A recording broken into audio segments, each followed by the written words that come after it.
Hello, everybody. My name is Taiki Sarantakis. I am the president of the Canada School of Public Service, and welcome to another stimulating event that we have programmed for you today. Today, as always, we have a real treat.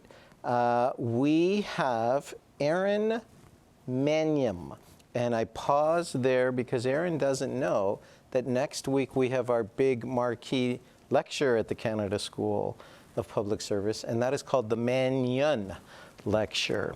So everybody's thinking about Maniam right now, but for the next hour, we'll think of Maniam, right? Good to know. Good to know. I have an aspiration now. Yeah, I'll come and give the exactly. Maniam lecture Well, sometime. actually, you know somebody that did give it, Jeff Mulligan. Nice. Came, he gave it Right. 10 years ago, 15 years ago, so it's kind of the annual lecture for the public service. So Aaron is a really, really interesting young man. He was one of the rising stars of the public service of Singapore, and as those of you who know anything about public service and know anything about me, I'm a big fan of Singapore, and Singapore is one of those areas that I think we as Canadians could learn a lot from. Because we hear, so many times we hear, oh, Canada's small, oh, Canada, you know, we can't do the things that the Americans do. What's the population of Singapore? 5.9 million. 5.9. So they're a little smaller than us, but they do a lot of very, very impressive stuff, mostly because they apply their brains to public policy challenges. They don't have oil, they don't have natural resources, they don't live in the safest neighborhood in the world, but they apply a lot of thinking, a lot of intelligence, and a lot of foresight to public policy. So, Aaron, you've spent the last little while hanging out at Oxford, which means you're even smarter than you were the last time I saw you, because Oxford apparently like it's a big deal. So we will turn it over to you to talk about what I like, because we spend a lot of time talking about risks, and we're always looking at the bad sides of things. You're going to talk a little bit about that, but you're also going to talk about opportunities. So over to you, my friend. Thank you very much, Taki. I'm going to speak from the podium, so I'll just walk over. Thank you so much for the invite, first of all, to the school. I first came to the school in 2010, actually, so it's been a while since I visited. Were you 6 years old?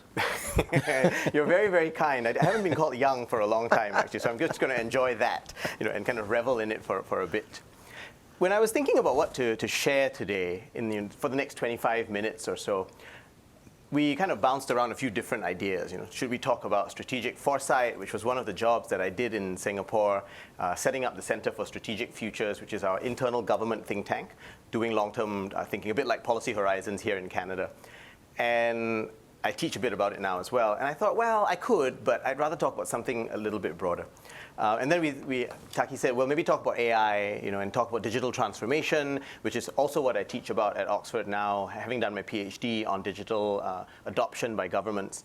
And again, I thought I could, but I feel like there are bigger themes there. And with an audience as discerning as this one, I really wanted to get to something a bit meatier than just another kind of run-of-the-mill governance talk. So I settled in the end on this topic, right? Public goods of public service. What are the roles, risks, and opportunities for governments? And I'll make clear what I mean by this idea about public goods of public service. I hope you'll find that it resonates. And it all begins with what expectations we have of the state and of public service. Does anyone recognize the picture right on the left here? Anyone? William Blake? It is not William Blake, no. So that is a print by Gustave Doré, who was in a way a French artist working in the 1800s, the precursor to today's digital artists. Right? He was doing a lot of print work. That is the killing of Leviathan. Right? Leviathan being the large serpent-like monster from the Old Testament in the Bible. And later on, of course, Thomas Hobbes used the image of Leviathan as a metaphor for government, right? To refer to how powerful the state needed to be if it was to manage the problems of competition for resources as well as individual preferences, right? Thomas Hobbes famously referred to life as nasty, brutish, and short, right? If the Leviathan is not there to impose some amount of authority and order. But there have been other expectations that we have of the state, right?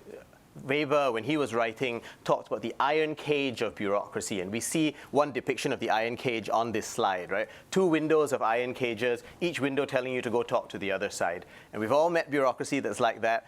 I hope we are not responsible for bureaucracies that are that way, but they do exist in different parts of the world. Some have referred to the state as needing to be a control tower, and you see there, the control tower of Ottawa Airport, at least from some time ago.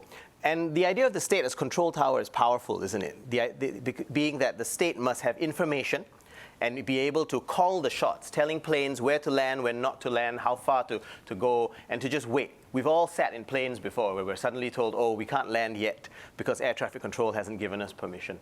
And the control tower is the source of that authoritative, not to be disputed, right, source of information. Now, the challenge with all these canonical expectations is it's very hard to be the Leviathan, to be the iron cage of bureaucracy, because sometimes there are things that the state cannot see. And we saw that written about very eloquently by James C. Scott, right, when he discussed what the state does not see, right? The things that are on the ground, the kind of ground realities, the ground preferences that individual citizens might end up also experiencing. And when we start to ask the questions that Scott asked in his book, Seeing Like a State, what we start to get to is the fact that, well, maybe the state can't always be the Leviathan. It can't always be the iron cage, neither can it be a control tower. So these canonical expectations are broadening now, or they're at least shifting. Some people have started to refer to government as the vending machine, right? This is Donald Kettle writing from the US. A vending machine where, because each of us is a taxpayer, we are and we pay money into that vending machine, we should be able to get whatever we want from the state, even if it is bad for us, right? If it's an example of sugary food or corn nuts, Taki, right? All those. You were eating corn nuts. I was eating corn nuts, yes. I thought they would be a source of energy. But that's the state as a form of vending machine, right? Where we give it money and we expect returns no matter what the larger macro concerns might be. But that's not the only way to look at states, right? Tim O'Reilly, who owns the massive media company O'Reilly Media, talks about government as a platform. Now, this might sound like something out of the AI age, but Tim actually wrote about this in 2011, right? So a good 15 years ago. He envisaged the idea of government as a platform, right? As an open space within which lots of interesting things can happen because the government enables, the government facilitates, and the government aggregates. This is another way of thinking about what it is that a state apparatus might be able to do. And more recently, Mariana Mazzucato and her colleagues at the Institute of Innovation and Public Purpose at University College London have written about the idea of the entrepreneurial state, that the state is now expected not just to be a platform or to provide for citizens, but to proactively set an agenda, to be entrepreneurial, to come up with innovation, and to do what the American state in its great days of setting up DARPA was able to do, right? To drive research, to drive innovation, and to drive societal transformation. In order for this to happen, it's not that bureaucracy need not exist anymore. That's what Rainer Cattell and his colleagues in that second book there, How to Make an Entrepreneurial State, actually explore. They actually tell us that you need new types of bureaucracy. Not a killing of bureaucracy or a removal of the Leviathan, but we need a new kind of Leviathan. Perhaps a less monster-like Leviathan, but one that is nonetheless as far-reaching and pervasive in what it is able to do. So one way to think about how this canonical expectation of states is actually evolving is in this diagram here. And I wanted to give you a slightly simpler way of thinking about it than the books that I shared so far. One way to really look at this is to think that at one point, states were expected to provide security, right? The basic services and the basic functioning of society. This is what the Leviathan was meant to do in terms of its provision of authority and order in order to impose that order on an otherwise unruly lifestyle. So that's one way to think about it. But I think over time, what we're seeing, especially in the years since the Second World War, is we expect governments to also now deal with challenges of scarcity. Right? To be cost efficient, to be reasonably productive in what they do. New public management in particular has pushed the idea that government can learn from the private sector in using things like performance metrics as well as competition in order to function better and be cost efficient. But over time, I think what's becoming increasingly clear in research institutions like the one I teach at, but also in public sector institutions like the school, is that states need to deal with far greater challenges. Challenges of volatility, for example, where institutions need to be built for the long run. Complexity, where change readiness and adaptivity become quite critical. And the challenges of diversity as well. How can states be engaging and empathetic to the needs of citizens, even as they are trying to manage the existing challenges of security, scarcity, volatility, and complexity? Because what you'll notice, I hope, from this diagram is just because we add on the new layers here, right?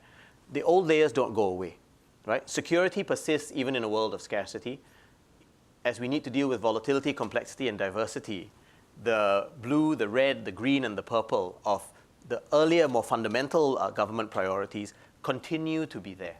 Right? And different thinkers about governance have thought about this in many different ways. But this is kind of the core idea, that the needs of the old are persisting, but there are new challenges, new demands that are being placed on the apparatus of the state. And this becomes really challenging, right? Because in a world where what was needed was security, then the state knows what it needs to do. It provides the public order that is necessary for basic services to continue functioning. In a world of scarcity, the state, it becomes necessary to provide public goods. The market can be left to do a lot of things, not everything, but in a good number of things the market can suffice. And where the market doesn't suffice, then public goods and externalities need to be dealt with by the apparatus of the state. But what about a world of volatility or complexity and diversity? What do we need to do in that kind of world?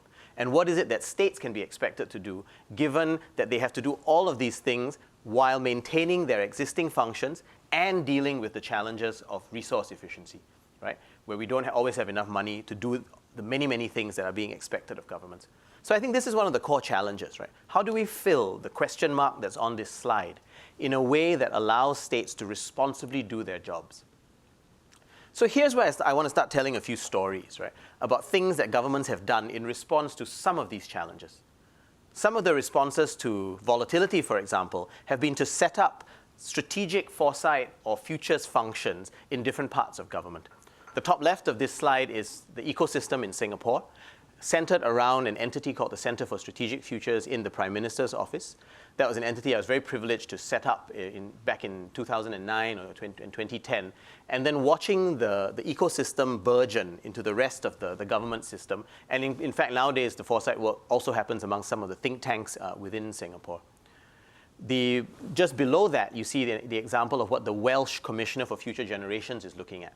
Right? So not a civil service function, but looking at what a parliamentary legislative function, bringing in the long term, can also be able to do.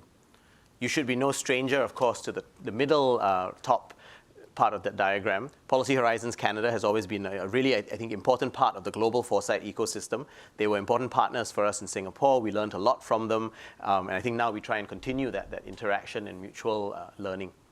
Just below that, what you see is the initial text of the Foresight Act in the state of Estonia.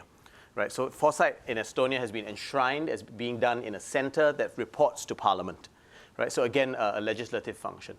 And then on the rest of the slide, you see a depiction of the Finnish ecosystem, one of the most extensive ecosystems of public sector foresight, with the public sector and civil service interacting with Parliament, but also working with an entity called Sitra, the Finnish Innovation Fund, as well as academic institutions, to do good preparation for the future.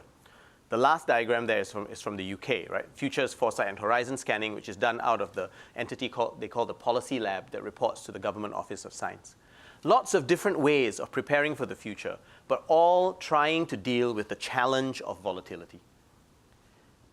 And all this comes to a point, I promise. I will share what that point is as we go along. But there are a few other things that I thought would be useful. Another aspect of my work in Singapore was to try and bring complexity more systematically into the vocabulary of government. And here we learned a lot from this entity called the Santa Fe Institute, right, and in New Mexico in the US.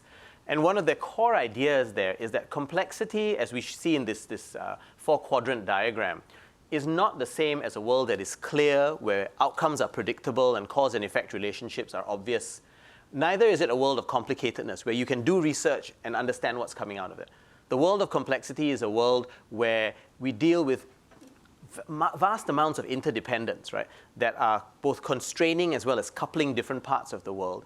And in that world, we have complex relationships that are nonlinear, that are interdependent, and that produce interesting outcomes that we may not be able to predict in a very clear way.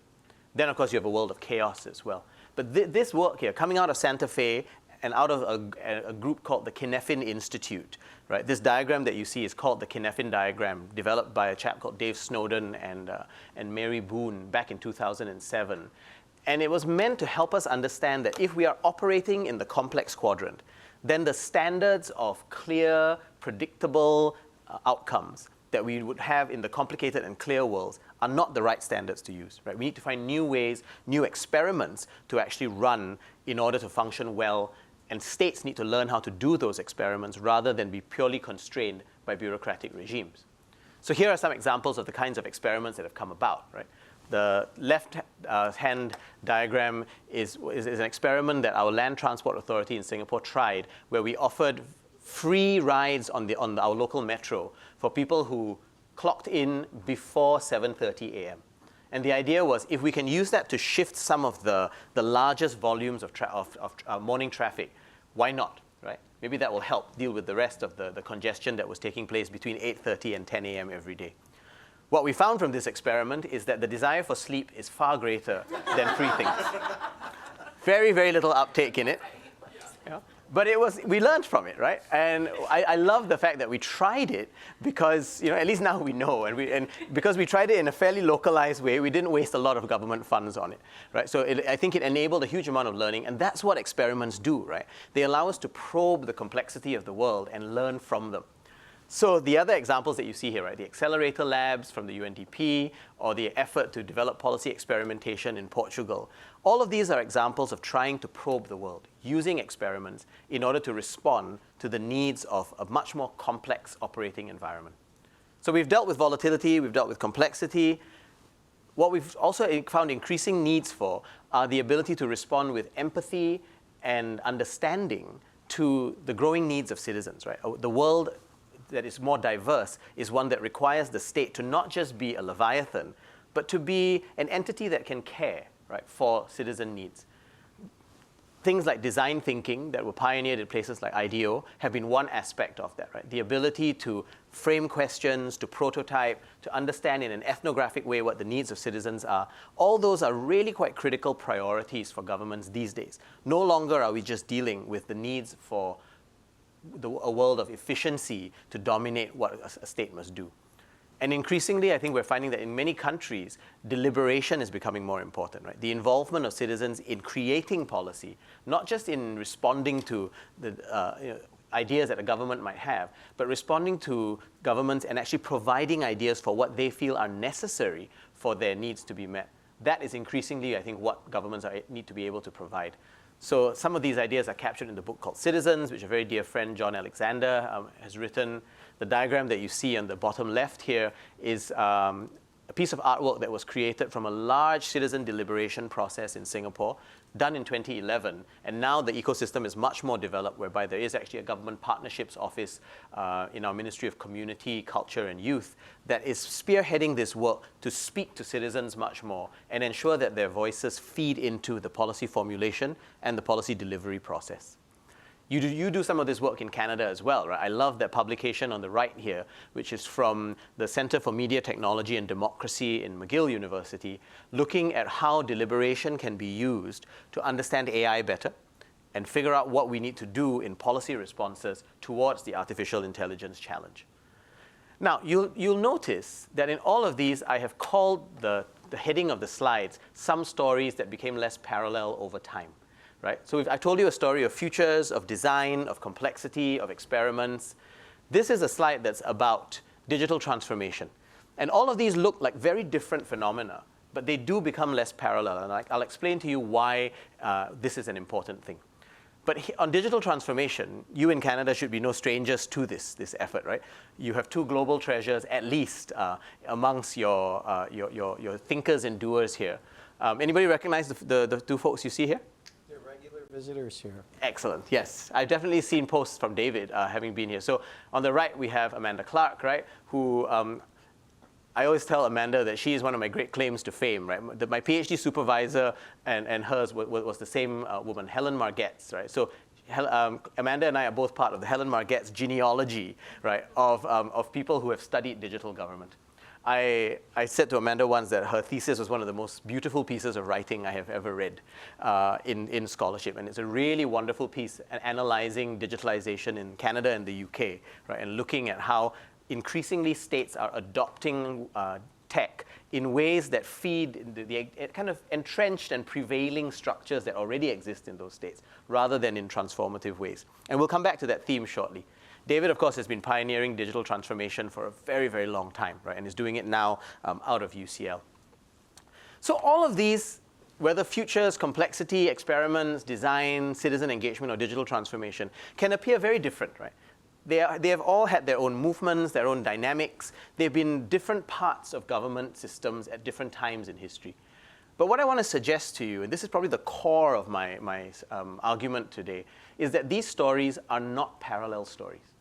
They are becoming less parallel over time, and they all reflect the same underlying dynamics and the overall phenomena that I think suggest a lot of similarity. They are also similar to a few other trends out there, right? The trends of behavioral insights in governments, of using AI and digitalization and their applications in different parts of government. And what do I mean by this?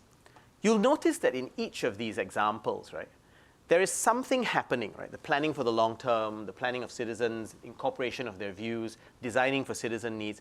There's something happening that is not vertical in its domain. Right? It doesn't apply only to education or to technology or to science or to what the Ministry of Finance would do. It applies across the government. The benefits of these things are felt across the entire system. Sometimes there are experiments that are done in ways that de-risk similar experiments in the future, right? That allow us to learn that people don't actually want to wake up early, even if you pay them a little bit of money. And I like to think that these are examples of public goods. Right? You're all in public service. You will know what a public good is. A public good that is non-rivalrous and non-excludable and gets provided by the state for citizens, right? And this is captured somewhat in this diagram, right, which is from Elinor Ostrom's Nobel lecture, which she received for the work that she did on common pool resources. But I think this diagram is very, very instructive for us because it tells us that some things can be public goods not just given outwards to citizens, but they're also public goods that are developed internally to government, right? And what I would suggest to you, if we go back one slide, is all the things that you see here, right? Futures, foresight, complexity, digital, citizen engagement. They are public goods that are internal to the public service. They have very low subtractability because just because I use design thinking doesn't mean another agency can't use design thinking. And I can't exclude potential beneficiaries. If we've done the design work, the system will benefit. Now, the problem with public goods, of course, the most classic textbook problem is that they are under-provided, right? Because their benefits are horizontal, they accrue to the entire system, and they are therefore under-provided if we don't have some kind of intervention, right, to ensure that they get provided. And often, that intervention will be to interrupt an otherwise laissez-faire system. Right? It might be central direction by public entrepreneurs who happen to be senior in a system, or it might be the hiring of consultants through things like new public management. And there are 4 examples here of the kinds of public entrepreneurs who have actually introduced some of this work into their different systems. On the top left, you see, that's Peter Ho, who was the head of civil service in Singapore between 2005 and 2010. And he was responsible for bringing a huge amount of foresight and innovation into the Singapore system. Just the picture underneath his is Jocelyn Bougon, who many of you will know, right? Former president of this institution, who, when I first met her, so I have a huge, amount of hero worship going on for Jocelyn's work. Right? I have so much respect for it. I think it is defining for what governments need to be able to do. And I think the idea that she brought in of the new synthesis brings to bear what exactly the public goods of government need to look like. On the top right, that's David Senge, the currently chief minister, but formerly education minister in Sierra Leone. And if you look at Sierra Leone's digital transformation path especially, it all began in education. And political scientists like to look for reasons for that, right? Why did it start in education? Was it something to do with education? Was there some circumstance that happened? And the real answer is David Senge, right? Because he was Minister for Education and began, therefore, pushing the digital transformation efforts because he saw the value that technology could bring. Just under his picture is Mike Bracken, who began a lot of the digital transformation of the UK and its government digital services. And a lot of what they still do in their GDS, I think, comes from the kinds of reforms that he put in place. So we can rely on these powerful personalities to ensure that the public goods of public services are provided. But I worry that if that is the only thing that we do. Because if we do that, then we are kind of consigning ourselves to the fact that this work will always be idiosyncratic. Right? It will always rely on a charismatic individual coming along and wanting to do this work. And increasingly, if public sector across the world are not able to attract good people into the ranks of their staff, then we may not have those public entrepreneurs in our systems. So if we don't have that, then how do we do this work? I think there are 3 trends that I'd like to suggest to you is important for how these public goods actually get used. Right? And then we'll do a quick example of AI, and after which I'll end. The first of these to remember is that if we're not careful, we will adopt these public goods in ways that don't transform, but actually entrench our current systems. You'll adopt futures in ways that actually are kind of pro forma, but don't actually allow you to go deep into what exactly the transformative potential might be of thinking for the long term. Similarly, design can be done in ways that are mechanical rather than actually meet individual citizen needs. The second big trend to remember is that there's always a temptation with any of these things, right? Behavioral insights, complexity, or digital transformation, to rely on vendors. To say, all right, we'll let the consultants come in and do this work, but we won't do it ourselves. And there's a real danger in that, because when we do that, we can create a lot of over-reliance on those consultants. We should use the private sector, because you don't want the government to reinvent the wheel. But where we use the private sector, the government must also have the right skills to be discerning and to ask the right questions in the procurement processes so that we don't end up kind of getting substandard material for the work that we're trying to do. And then finally, we need to ensure that we have a center of government and domain agency balance. There's a tendency, because of the public entrepreneur role and the fact that so many of them are often either political leaders or heads of civil services or their equivalents, there's a tendency for a lot of this work to focus on the center of government. And some of it must be there. Right? Centers of government provide leadership, coordination, cross-pollination, and they build capacity for this sort of work. But at the same time, we want our other agencies to also develop expertise, the ability to customize these tools to their domains, and build a system resilience such that we're not reliant just on those strong individuals. So ideally, these public goods or public services will permeate both the center as well as the domain agencies. And if we are not able to do that, then we end up with quite significantly lopsided systems. So let me show you what I mean about this with the case study of public sector AI, right? Very briefly. We assume in a lot of cases that AI is going to be deeply transformative. When the internet first came into being and became pervasive, John Perry Barlow wrote this piece of text called The Declaration of Independence of Cyberspace, right, where he addressed governments of the industrial world as weary giants of flesh and steel. Right? This was a world that he envisioned of deep, deep freedom and a huge amount of liberty for individuals. And the AI version of that today is there in all sorts of different quotes, right? Sundar Pichai from Google says that AI has the potential to be more transformative than electricity or fire. Never mind that AI needs electricity, but well, he must know something that the rest of us may not all be aware of. But look at these other quotes here, right? AI will enhance the very human experience that we have. AI will reshape every industry and every job. AI will help us understand and solve many of the world's most complex problems. And it could. AI could do all of this. But there is the reality that AI might also entrench how we live. And this is developed in the idea of Conway's law, right? Melvin Conway wrote in the 1950s about the idea that when we design systems, we reproduce the structures of our internal communications, right? I see a good number of people nodding here, right? As if you're ruefully recognizing that this has happened in your organizations, right? What are the examples of this? Amazon and Google and Facebook or Meta now, Microsoft, Apple, and Orange and Oracle are all using exactly the same technologies. But they're using them in very different ways because their cultures are different. Right? Amazon has always been a fairly organized hierarchical system. Google is organized around search. Facebook and now Meta are organized around networking. Microsoft is organized around some level of competition amongst its different teams, as you see from the guns here. Well, I don't know, man. Anyone who's used Teams will probably realize that this is kind of still like that, right? Yeah. You wonder whether the Teams team has spoken to the Excel people and the Word people. But anyway, this is going to go on video, so I shall stop there. Apple is centered around one person, whether that's Tim Cook today or Steve Jobs before. Oracle is essentially a legal company with a small engineering outfit that is kept separate, right?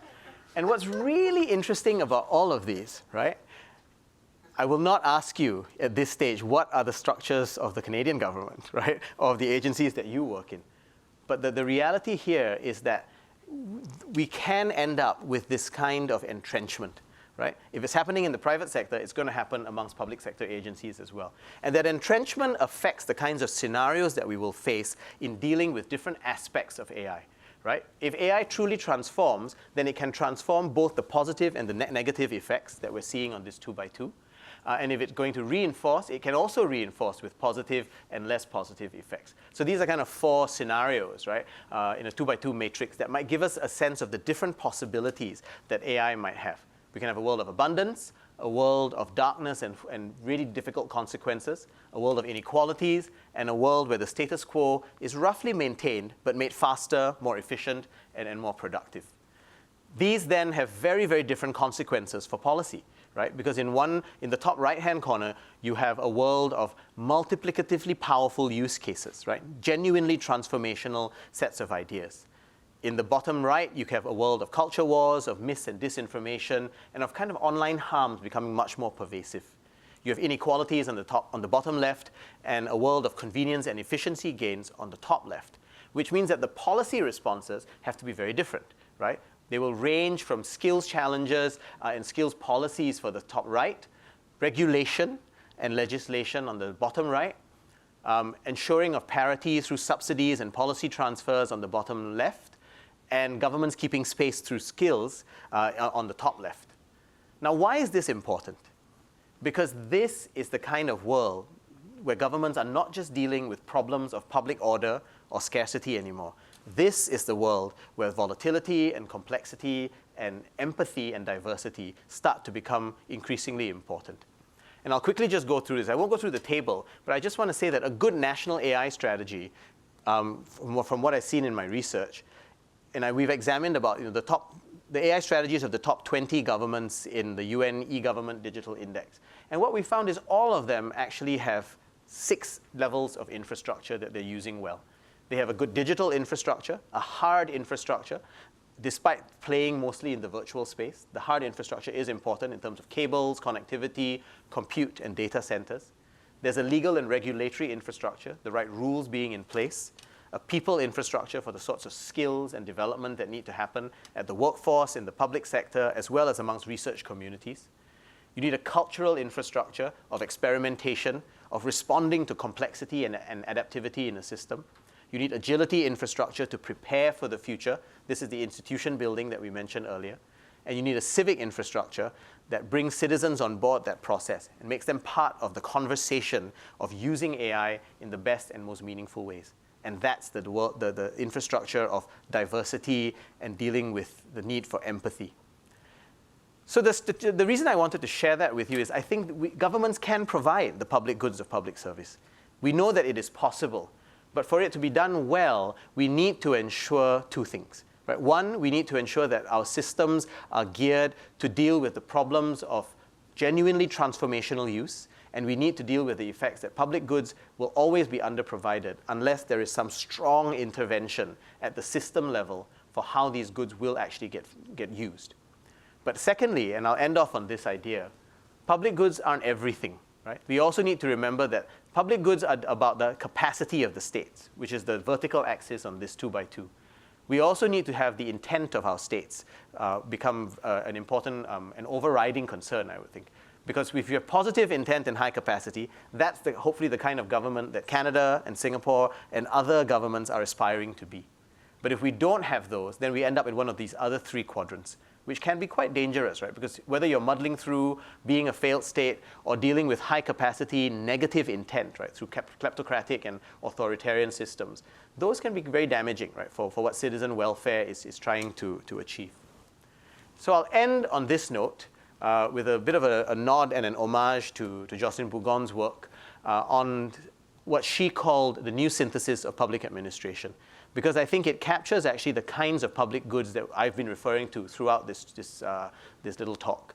We want to achieve public results as well as civic results. We want to exercise collective power as well as government authority. And this means we have to play in the dynamic space in the infinity diagram that you see here, right? Moving fluidly between performance, emergence, resilience, and compliance in ways that allow us to create value for citizens, even as we adhere to the responsibilities of what public sectors are meant to be able to do. So I'm looking forward very much to any questions, thoughts, or responses that you might have. But otherwise, Taki, I think you and I are going to have a bit of a conversation first around this, aren't we?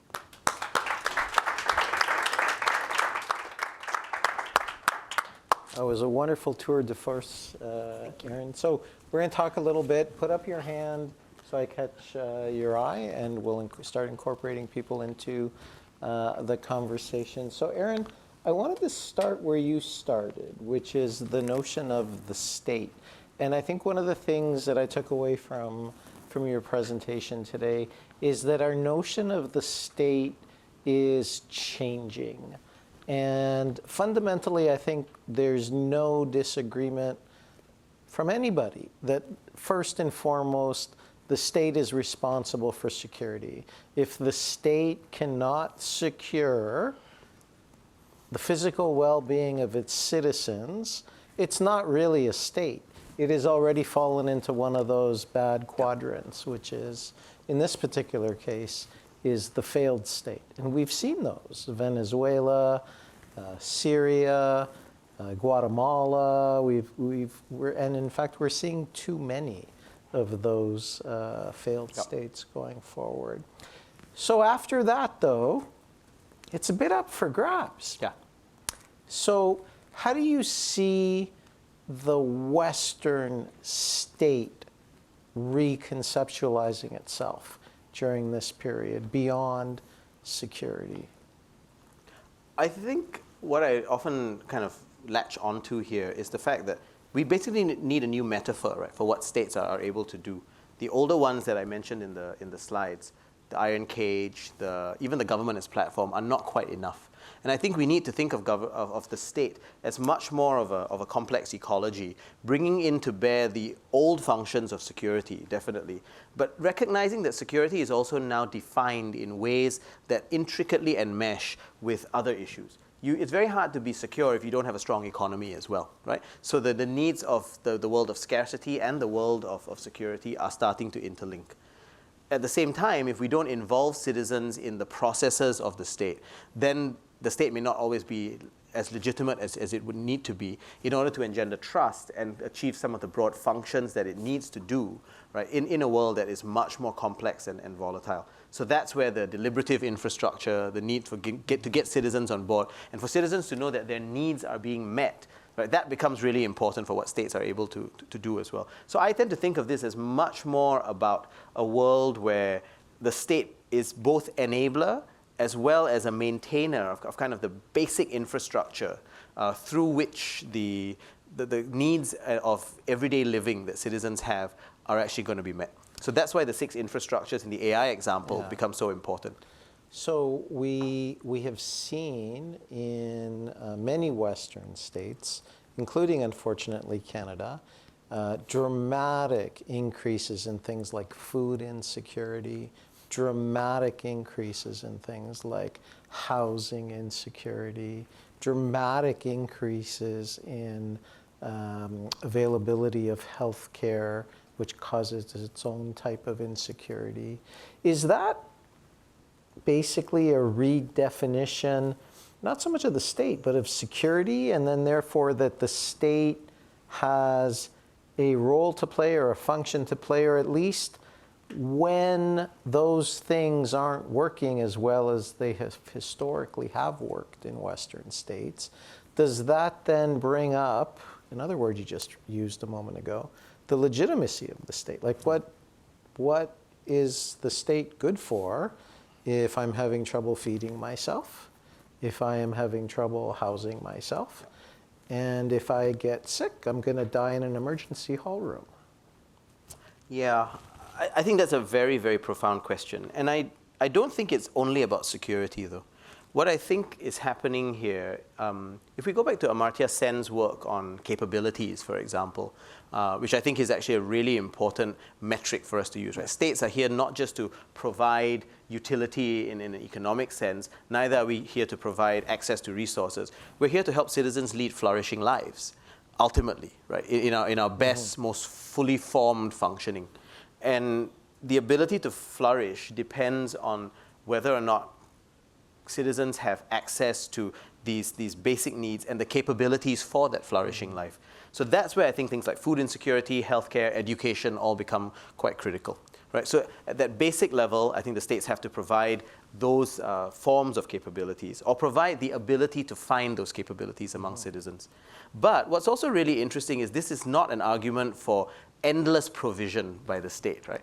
At some point, people are going to, I think there's a legitimate argument for most states to say, we expect 5-year-olds to 10-year-olds to maybe even 15-year-olds to go through compulsory education. Why? Because that gives them the scaffolding from which they can build a flourishing life.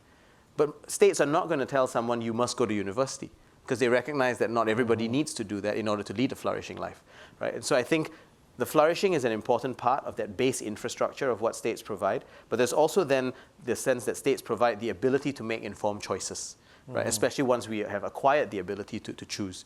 And that, I think, becomes an equally important aspect. And that's why the government as a platform, the government as facilitator image becomes so important. Yeah. Now, we also are seeing there's another dynamic happening. Let's take the word capacity to run it through that particular filter, which is we are seeing private sector capacity and capabilities soar, just soar. We have a handful of private sector actors who have powers now that rival those of the nation state not that long ago. Things that only the state could send something up to space. Only the state could launch satellites. Only the state could tell you where certain parts of your population were. And at the same time, we've seen Western states in particular suffer with basic things, delivering the mail, answering the phone, the fact that they still deliver mail, websites that crash when more than 3 people are on them at a time. What does that do to the notion of citizenship? What does that do to the notion of I am in this collective thing, I want more public goods? I think the simple answer there is that it increases citizen expectations of what states can do, and legitimately. I think that's a good thing, right? Because it holds us to higher standards in terms of what we're able to provide for citizens. I'll give you a personal example of this, well, 2 personal examples actually. So I lost my wallet a couple of years ago while living in the UK. And it was very, very telling how different my experiences were in terms of getting redress on that, right? So I had my Singapore credit cards. I went into my banking app. I deactivated all of them. 2 days later, I canceled all of them, and it was all done on my app. It was very safe. I lost no money from anything. Then I had to call my British bank, right? So I called Barclays and said, hey, I've lost my wallet. And they said, okay, we'll get you a new card. It'll come to you in a week. And I'm like, yeah, but I need to eat before that, right? So what do I do? And they said, okay, don't worry, it'll be fine. Here is the number that you need to key into your Apple Wallet. Here is the kind of the kind of 3-digit code that you need, and everything will be fine. And it was, right? So that took me an hour. Not great, but an hour is still pretty good, right? I had to wait for the phone call to get through, and then I spoke to someone, and they gave me guidance.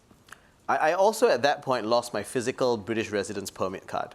And that take a guess, Taki. How long do you think it took me to do? So it was 5 minutes for the Singapore credit cards, 1 hour for the British credit card. How long did the BRP take to get replaced? So I'm not going to guess, but I will say, woe is you. Yes, it was not great. It was 6 weeks, right? I had to redo everything, all the biometric stuff, everything, even though it was already in the system. So there was no like once-only data in any of this. It was redo everything from scratch. And I get that governments need to be accountable, right, in ways that the private sector may not always have to be. But I still think the difference between a 6-week wait and a 5-minute wait is egregious. And I think more of us should be pressuring our governments to provide better for us, because what we have in the rest of our lives, right, from the private sector is actually pretty good. Right, so that's one example on the more positive side. But you're absolutely right that there can be a really nefarious aspect about what the private sector can also do. And this was actually the subject of my whole PhD. Right? When I studied digital transformation, one of the biggest things I found was that the difference between a successful and a non-successful digitalization project lay in whether there was enough internal capacity within the state to run those projects well. And that's, I think, what is necessary. We can't replace what the private sector can do, and some of that's actually useful for moving the outer cusp of overall societal and economic transformation. But we need to be able to manage that, right? And the only way states can manage that is if they are informed themselves, right? They need to ask good questions, they need to procure well, they need to pick the right people to do vending, they need to hold those entities to account and not be taken for a ride by the private sector. They need to hire more good people to come in so that they can have a perpetual cycle of skilled civil servants. And if you don't have that, then you end up in a really vicious cycle. So I think the response there has to be about how governments upskill. So we're going to go to our first audience question, but in a moment, I want to stick with your example for a second. Your Singapore credit cards instantly, your UK private sector stuff an hour, your UK public sector stuff 6 weeks. People would say in the old days, especially state actors and public servants like us, we would say, well, you know, we'll get you your ID back when we get you your ID back. Right. We're a monopoly. You're not going to kind of quit the UK state and go to another state, although some people do. If it takes 6 weeks instead of an hour, wait your turn. The same with healthcare. The same with filing out your tax returns. The same with dealing with your internal revenue entity. We have a kind of a monopoly mindset, if I could call it that. I think that's one of the things that's killing us. It's that and the fact that there are there are budget constraints, right? But they're not as binding or as ruthlessly set as what a private sector entity would go through. So I think that is part of what is going on here.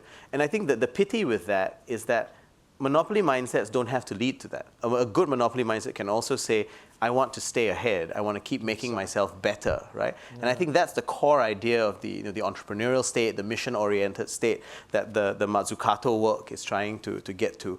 And I think we need a lot more of that, right? Exactly. Precisely because our citizens are able to make these comparisons far more intelligently now than they were able to before. And in real time. Sir, if you could tell us your name and what organization you're in.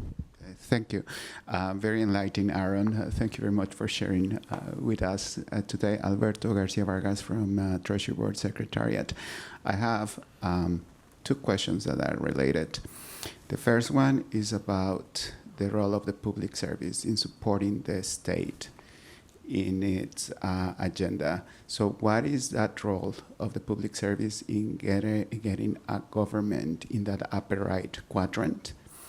And the second part of it is like, is there anything from the Singapore's 1980s public service reform that impacted where the country is today? Great. Thanks, Alberto. They're both great questions. First of all, on what you said, the public service supporting the state agenda. This may be a language difference, but I don't think of the public service as separate from the state. I think the state is kind of, overall what kind of governmental capability can provide, and that includes political capabilities, where people acquire a mandate, especially from things like elections in most countries. And then the civil service supports that process as well, but also as part of the state apparatus. And I think some of the core things that are necessary there are, in particular, the long-term capabilities, the things that are not going to be subject to the needs of a specific electoral time frame, right?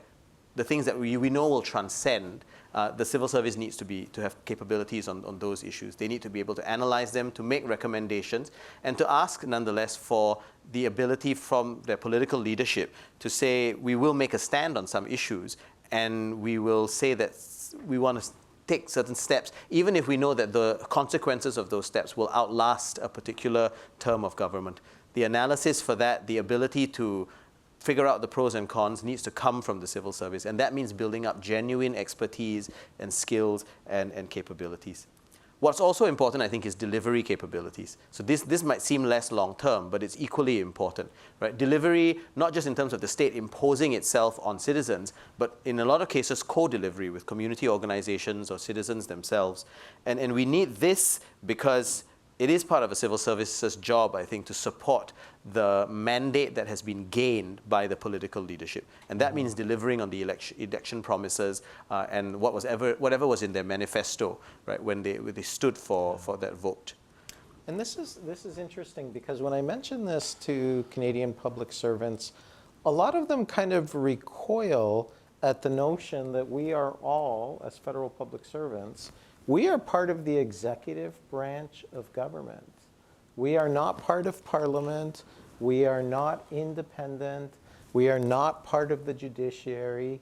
We are part and parcel of the executive branch of government, and it is our job to support the executive branch of government, as Aaron said, the legitimately elected government of the day in their agenda. Nick? Nick Rodoti, Director of the Geopolitics National Security Program here at the school. I just want to pull on a little bit of a thread that I think has come out in a few of the questions. And it's essentially decision making is about when and how to stop intervening and start winding things down. I'm wondering what your research kind of says about criteria and what we should be thinking about as we get out of certain business lines or get out of certain areas. Like, how should we be thinking about transformation in that sense? Great. Nick, thank you for that. And Alberto, I realized I missed one of your questions earlier. I'll come back to that in a bit. I think there's two ways I would approach the question of what to not do or what to stop. The first is, in Singapore, we have something called the Yellow Pages rule. Meaning, if something is provided, and this may be something that dates me a bit, right? The Yellow Pages, those big phone directories, right?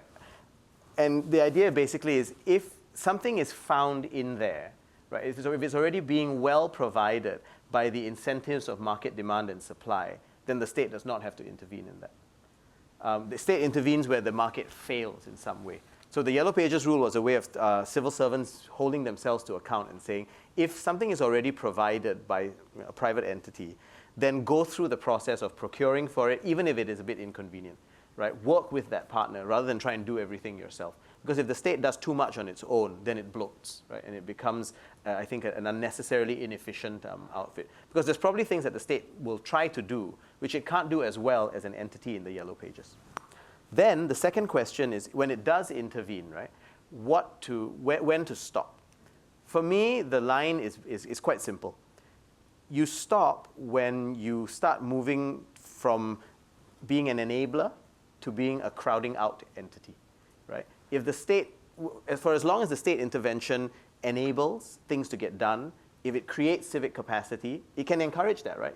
A state convening a deliberative process through a citizen jury, for example, can create capacity. But a state doing too much can sometimes crowd out further capacities, whereby it either reduces the incentive or it reduces the maneuvering space for community organizations to come on board. So I would say that becomes, for me, the lodestar of what we do. As long as we're enabling and creating capacity, either civic or executive, great. If we start to crowd out capacity, then we should stop. And some of this links then to Albero's question about stuff learned from Singapore's transformation processes in the past, right? You mentioned the 1980s, but what I would actually say is Singapore's learned to be in a kind of dynamically and continually transforming state. We don't use the word reform a lot in Singapore, basically because reform suggests that something is wrong, you deal with it, and then you kind of stabilize again. Whereas what we realize is we don't live in a normal world, right? We live in a world where there are kind of cascading disequilibria that we continually have to deal with. And so we're always trying to find the new normal, the next normal, the never normal even, right? And so we were dealing with, we use the term transformation and innovation a lot more than we do terms like reform. Transformation, I think, helps us to remember that we're engaged in a process of continual change where maybe something that was relevant 20 years ago is not relevant now. Right? And we need to therefore have the courage to re-examine it, to change it where necessary, and make adjustments on it. And this then goes back to Nick, your question also about intervening, right? We intervene where that change has value, but we stop intervening where the circumstances are such that the value stops being created. Well, before we go to our next question from Paul, I want to talk a little bit about foresight and looking forward. For some governments, thinking about this afternoon is foresight. They're always kind of just barely keeping up. The urgent is always overwhelming the important. How do you carve out consciously that thinking, that time on the agenda, the cabinet agenda, to think not just about how do we get through the rest of this afternoon? I love that question, Taki, because I think governments genuinely do have needs to prepare for the long term, but they also have needs to meet the needs of the here and now, right? And both of those are important. A government that only takes care of the long term is not going to be meeting citizen welfare needs of today. And a government that only deals with today's needs is going to be derelict in its duty of planning for the long term. So the way I like to think about this is to say that some people should be thinking about the future all the time, and all people in the public sector should be thinking about the future some of the time. Mm-hmm. What I mean by those two things is, so some people thinking about the future all the time, those need to be your dedicated futures units, right? The ones who are always asking themselves, what is next? What's out there? What are we assuming wrongly about the world? And what do we do about it today, right? So that's Policy Horizons, that's the Centre for Strategic Futures, it's the Policy Lab in the UK. All people looking at the future some of the time is a different thing, right? For that group, what it means is most of the time, go do your work, right? Make sure that the roads function. Make sure the buildings are safe. Take care of the needs of today. Make sure that parliamentary questions get answered. Those are the urgent stuff that you need to do. But at least a few times each year, set aside moments to think a little bit more about the long term. And those might be retreat days, they might be away days, they might be, in Singapore, some of our organizations would like to say they don't have retreats because retreats are moving backwards. So they have advances instead, right? So they have days when they move ahead. It's always quite amusing to see. But whether you call it a retreat or an advance or a learning day or an innovation day, it doesn't matter. The fact is you're setting aside time to reflect and think about the future. And if good organizations can do that 3 to 4 times a year, then those are the moments where the first group and the second group can talk to each other, right? The ones who are looking at the future all the time and the ones who are looking at the future some of the time, they find a way to have a strategic conversation. And that, I think, is really quite key. But a healthy system will have both of those groups. And I would even venture to say that the group looking at the future all of the time doesn't need to be that large. Absolutely. 5% of an organization, maybe even 1%, right? If it's a really good 1%, that's what matters. Exactly. Yeah. Paul. Hi, Aaron. Thanks for coming. Appreciate the presentation. Really hard to disagree with anything you're saying. I think it's all great. One of the slides that you had that really caught me was on the 6 pieces of infrastructure required. And it's something I've been reflecting on for a number of years as well. And again, I would agree with everything you had up on that slide. One thing I think about in that context is the difficulty sometimes that we face in public services, particularly in the Western world, in terms of some of the real or perceived barriers to actually doing some of those things. So it's one thing to say, let's have them, which I think we can all agree on, but how do we actually get there? And so when I think about things like people management, there are real sort of barriers built into many systems for people wanting or finding the drive to upskill, for example. There are real barriers or perceived barriers in terms of maybe security, let's say, when it comes to utilization of new software, hardware, in the context of public service. Any lessons that you've been able to draw from your research or across the world of how people have overcome those barriers? So more getting in terms of the how those things get achieved. Thank you. Yeah, that's a really great question, Paul. I'm thinking of at least 3 levels in response to what you've outlined.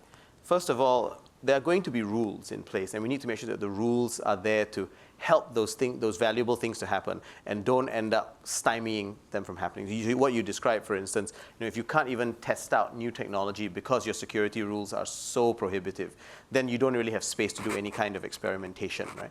But at the same time, I would say responsible experiments are important, right? So you might want to say, okay, we don't change the rule yet. Let's try things out in a few different settings, and then once we've figured out how the rule needs to be tweaked, then we can deal with a situation where the tech adoption needs to happen.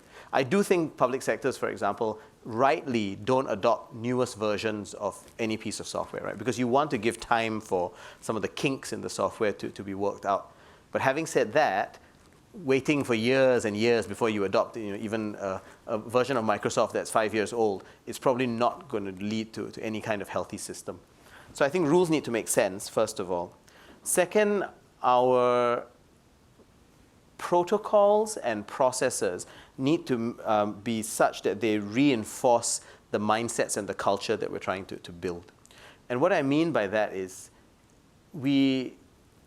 it's all well and good to say, oh, we need the right sorts of culture. We all need to adopt, tech-safe practices. We must all have great passwords. But if we don't then have routines that reinforce that, then I think we will. It's very easy to forget about it. And sometimes it's very simple, right? In Singapore, I'm sure you have a similar system here. We have a process each year whereby we have to kind of update our declarations of independence and impartiality, basically, and also of non-indebtedness as public servants. So when we do that, we can't actually fill out the form until we've done a quiz that reminds us of all the kind of public sector values and norms that we need to be part of. And it's a simple thing, right? Just something that whereby the process has been designed in such a way that you remind yourself of what you're doing at this first week of January period where hopefully things are not quite as frantic as before. We've now done the same thing with cybersecurity, right? You have to pass a cybersecurity quiz every year because otherwise we don't set in place the right sorts of mindsets. And then along the way, we now get phishing emails from our own tech agencies, right? So that, and then if you click on something, you will immediately be sent a note with big, giant red font, right, saying you should not have clicked on that. And I'd much rather do that with an internal email than one that was an actual phishing scam, right? So the routines there, I think, can help us a great deal. The last thing I would say is I think it's really important for the back-end support structures to be in place in order for those levels of infrastructure to be developed. Because I really feel for you, when you say things like, if we want to have the right people infrastructure or the right, cultural or agility infrastructure, but we don't have the right sorts of rules in place, and not just rules, but back-end processes to support that, then I think we're in trouble. Right? We need to be able to hire well. We need to be able to procure well. And I do think HR and procurement, for me, are two of the greatest enablers out there. I'm part of a little Did group. you say enabler? Well, they should be the important enablers. They should be the important. That is where I was getting at with this. And it's interesting, right? Because I'm on a group in the World Economic Forum, which is looking at digital public infrastructure and GovTech. And you'd think we'd all be there talking about ID systems and how data exchange needs to be designed. And we do talk a bit about those things. But a lot of the times when we get together, we're talking about procurement. Because if you don't get the procurement rules right, nothing else can happen. Right? Same thing with HR. You don't get HR rules right, you won't hire the right people. And then you have a problem of in-skilling, which will not allow you to deal with the skills deficit that I mentioned in response to Taki's question earlier. So I think the back end needs to get fixed as well. And if you put that together, rules, mindsets, procedures, and back end, hopefully we start to have a little bit of hope, right, that we can build those infrastructures in the right way. So Aaron, we're going to close by, I'm going to poke you a little bit on each of the 3 thinkers you introduced us to in your first slide. We'll go in the opposite order. So James Scott, a giant in this world. He actually kind of started as a bit of a, I think he became famous as a bit of an anti-government anarchist. And then I think to his great surprise, he passed away, but he will be known, I think, going forward as like one of the canonical thinkers of the state. And seeing like a state, he just wrote a book on rivers, which is fascinating. But seeing like a state, one of the things that taught a generation of public servants is the state doesn't see things the way you and I do. It doesn't see things the way companies do. It doesn't see things the way volunteer organizations do. The state has its own requirements that it imposes on us. Talk to us about that, because I can give you a couple of specific examples from seeing like a state. Like, you can't have two streets called Main Street. One of them has to be some other name, because the state can't bring the fire department there or the police department there if there are two streets called Main Street. Or the state needs to have an army, therefore the state needs to have taxation.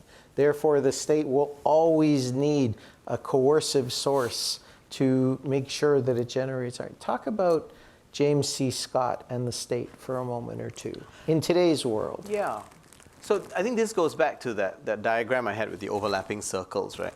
I think the state that is doing all the types of seeing that you mentioned, that functions well in the first two worlds I outlined, right? The world where the needs are basically needs of security or needs of dealing with scarcity. The state has the right machinery and mechanics to be able to respond to those things. But what I would also argue, actually, is that in the other three worlds, right, the worlds of volatility, complexity, and diversity, it's not just that the state sees differently, but the state doesn't see at all in some way. It doesn't have visibility, and things are not legible to it because it has a veil through which it already has kind of made pre-decisions about what it is going to prioritize and what it's not going to prioritize. Simple example for you in this, right? At one point in Singapore, one of our agencies wanted to modernize its work pass division. So these are the folks, if you come to Singapore as kind of a foreigner or an expatriate, you need to get a work pass of some sort. And the question that the team had was, how do we make that process of applying for and being given the work pass a more efficient one? That was the question they began with. And when they worked with the consultants from IDEO, what they realized was they were already at 99% efficiency. So they could spend the next few months doing a business process re-engineering. Now, we've all heard that acronym before, right? A lovely thing called BPR. They could have done that, and then they would have had, maybe 0.9% improvements in what they could do. Or they could change the experience entirely. And because what they realized was the biggest pain point that people had with these passes was not the speed. It was the fact that they were applying for the passes when they arrived in Singapore. They didn't yet have a home. They didn't yet have childcare. They had nowhere to put their children. And so they often had to bring their kids with them to collect the passes or apply for them. And so the simplest thing we could do for them at that stage was not make the process faster. It was give them a little corner where the kid could go play, with the simplest of toys, so that the parents could get on with the administrative tasks that they had. And so that's what they did, right? If they were seeing like a state, they would have seen it in terms of efficiency and kind of the imposition of more structure and protocols. But here, I think what they saw was to try and see the way other humans would see the experience. And that visibility changed entirely the kind of experience they ended up providing. Our second last thinker is Weber. Yes. In many ways, the kind of the theoretical father of modern bureaucracy. You quoted the iron cage. You didn't quote the other part. Who's the human being that lives within the iron cage, who you've told us is a bureaucrat? What are the characteristics that Weber said of that human being? Yeah, so that human being is bound by rules, first of all, right? And those rules are there to protect them from vested interests. They also have deep expertise and can therefore make decisions based on the expertise that they have. And I want to stress, I don't like the iron part of bureaucracy, but I do think some bureaucracies are important. right? The kinds of structures that bureaucracies can bring to processes that are otherwise deeply, deeply fluid are actually really important, right? They allow for a level of standardization and fairness amongst different groups that is critical. What I think is important, though, is bureaucrats need to remember two things. One is pure bureaucracies will not innovate, and we need more innovative capacity in a world where there are far greater instabilities. And so there's ideas around the academic literature about the neo-Weberian state, for example, which I think make eminently good sense to me, right? They are Weberian in the sense that they are still structured, they're still focused on expertise, but they are neo because they are focused a lot on the instabilities and the complexities that are out there, which Weber did not necessarily write about. So I think we need both of those things. Now, Aaron is really nice and really sweet and just a wonderful man, so he won't actually say what Weber said, but I will, because I'm none of the things that Aaron is.